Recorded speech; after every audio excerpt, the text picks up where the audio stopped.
Hey, what's going on, people? It's D-Train one more time. All right, let's get to it, man. I was looking through some news site. I forget but it led me to this article that kind of piqued my interest because it's football season. And you don't see these kind of scores very often, but every once in a while things happen. So I looked at it, and it was a score between the St. John's University and College of St. Scholastica. So I clicked on the article. Few hurt feelings after 98-0 football rout. I'm gonna read it. Hopefully it doesn't take too long. Something's got to give on Saturday when the St. Scholastica football team takes on Greenville of Illinois, which lost last weekend 76-3. St. Scholastica lost to St. John's University 98 donut. And then they got this Twitter. Gary Fashing, the Johnny's head coach, St. John's, says he got hate mail after the game, but you've got to feel for the guy. He had the unenviable job of figuring out how not to embarrass another team without embarrassing them further. It wasn't easy because Kurt Rambler, the St. Scholastica coach and former SJU quarterback, rested all the upperclassmen and played his freshmen. There doesn't appear to be any hard feelings between the two at all, according to their interview with the Pioneer Press' Bob Sansevier. Fashing told Sansevier he didn't like what was happening. So Fashing is the St. John's head coach. We could play them 10 more times and there's no way the score ends up like it did. With 4 minutes left in the third quarter, the score was like 70-0. I asked the official, is there anything we can do? Can we do running time? The official said, there is no running time in college football. He said, the coaches can shorten the game. It is up to the two coaches. I said, how much can we shorten? He said, we could play a 1 minute fourth quarter. I said, I would be in favor of that. I thought I'd know the answer when he asked Kurt. Kurt is a competitor. He was a great player at St. John's, he said. No, we'll play the fourth quarter. We ran 3 plays. We ran a quarterback sneak, a dive, and an off-tackle run by our running back. We didn't pitch the ball. Our last pass was at the 10-minute mark in the third quarter. A running play was called. Our third-string quarterback called an audible. It was the hardest game I've ever had to coach in. Okay, so Kurt, the coach of the team that lost, right? Yeah, so they probably set it up to where they play each other, kind of like Carolina would play, basketball with teams that are coached by former players. Okay, SJU could have taken a knee on every play, but that would just embarrass St. Scholastica more. Correct. I said to our coaches, let's find plays that aren't going to work. He said, but every play that wasn't supposed to work, worked. There's a really good life lesson in here about controlling what you can control. Rambler told Sansevier, you've got to respond, and you choose how you respond. How are we going to respond to this? This is written by Bob Collins. Okay, so, yeah. There's a lot in here, and I'm going to use my experience with the UNC women's soccer team because back in the 90s when I was working with the team as a manager, Mia had just left. This was in 94 when I started. I think it was 94, 95 season. Mia had just left, but we were still beating teams like 9-0 at times. Other teams, there were competitive teams. You always had the Notre Dames, but in conference, you were always going to get played hard by every team. The Clemsons, the Virginias, the teams that were coached by former players at Carolina also, but who were also in conference. So they brought it. But there were other teams that we played who were developing. I remember Florida State was one of those teams. They were in the developing stages, and it was tough for them. That was one of those teams we would beat pretty handily, I guess I could say. But the message was always dominate, but don't humiliate. Okay? We wanted to go out there and play our best with whoever was in there. But you didn't want to run the score up, so you would strategically take out parts, different players, so that you didn't take a hit, but if that didn't work, you would take out more players. Sometimes you take out everybody and put a whole new squad in, but even then they want to prove themselves on the field. So sometimes you would probably have to take people out around like 5 or 6, 6-0, right? See if somebody can, make something happen and get a chance to score, play, get some experience. So it's a lot going into this. But I remember one time when Duke wasn't as good as they are now, and this was a story I look back at sometimes and I'm like, wow, I shouldn't have. But anyway, so we were playing at Duke, and at Duke the stands are like right behind you, and so you could hear people. I don't know, maybe it got the best of me a little bit. But I yell out, because we were winning like 3 or 4-0 at that point. It wasn't like we were,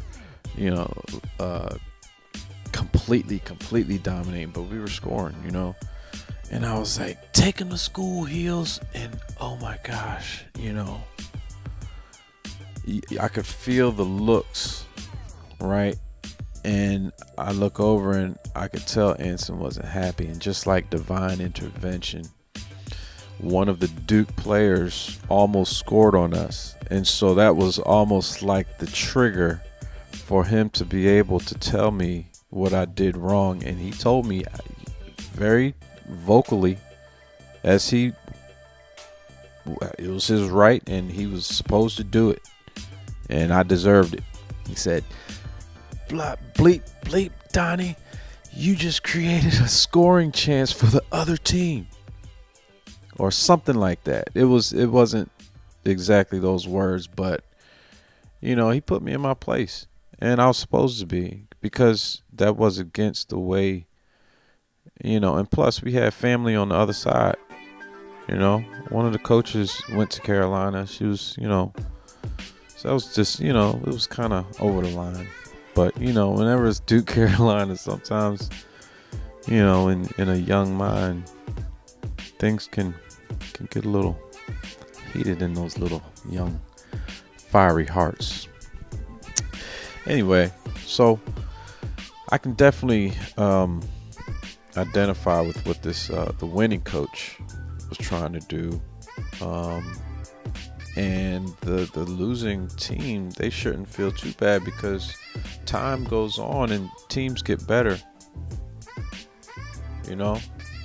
Now Florida State and women's soccer is right up there at the top. These other teams that we were beating, they're right up there at the top. Some of them are ranked probably a little bit ahead of us now. So I'm not saying I caused that. That's not Donnie's fault. D-Train, it's not D-Train's fault, But teams get better. So you just keep competing, just keep creating chemistry together. Keep working hard, keep listening to your coaches, and things will get better. So then I was looking at the teams. I was like, all right, St. Scholastica, who are they? Who are they playing? They played St. John's. Now I remember St. John's from like basketball. So I was like, well, maybe that's just a better conference, and I think it probably is. And who is this Greenville of Illinois who lost last weekend 76-3? I looked that up and I was like, okay, who did they play? Greenville, they played a team called Milliken, which is in the CCIW. Last year their record was 4-6. So Milliken was 4-6 last year, and this is the second year that coach has been at his position at Milliken. So they're on the uprise. So Greenville of Illinois, I looked up their information, And but it'd be interesting to see, because now you got these two teams who lost, right? There's Milliken. Milliken is the team that won against Greenville, and they're like ranked 7 in their preseason football conference poll, so maybe they just had a good day. Maybe they are well coached.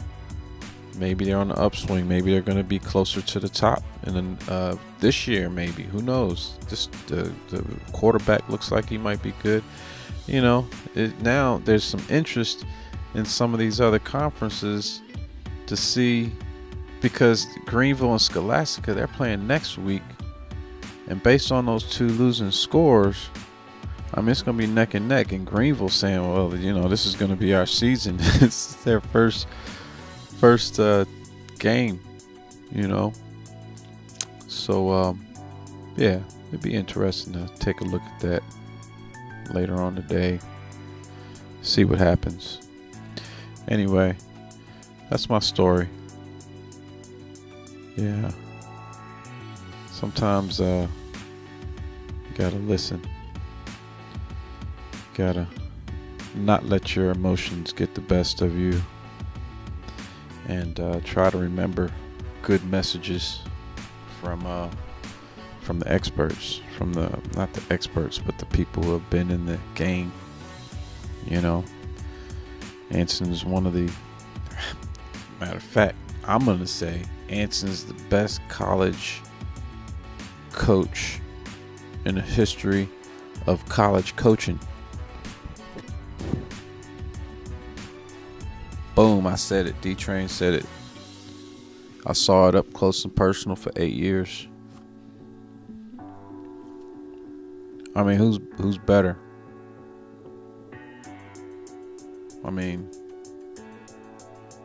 All this time, all the people he's trained, all the coaches he's coached, all the soccer players he's coached on every level, winning. You talking about Olympics, World Cup, college level. And he kind of fell into the job. With the guy at UConn, maybe? I don't know. The lady over it? No. Tennessee? No. Nah, dude. I got my dude. Dominate, but don't humiliate. You could use that in any industry. Dominate, but sometimes the tables turn and people remember, and sometimes people have faulty memories. You feel like you didn't dominate. You felt like you didn't humiliate, and they might feel like just you dominating is humiliating.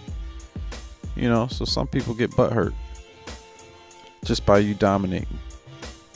And don't get discouraged. Just keep on trying to dominate. Just keep on getting better. Keep on innovating.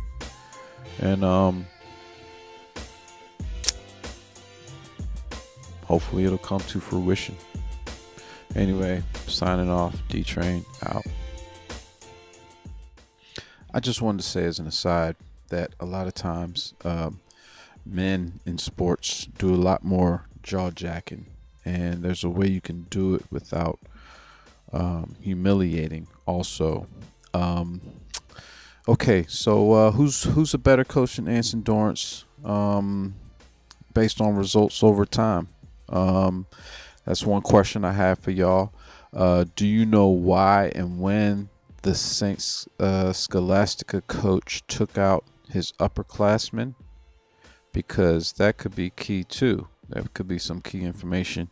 And I guess who you got in this game, man? I think Saint Scholastica is probably going to be the stronger team. They were playing a D1 team versus Greenville playing a D3 team, which is more on their level. Hit me up. Like, subscribe. Peace out.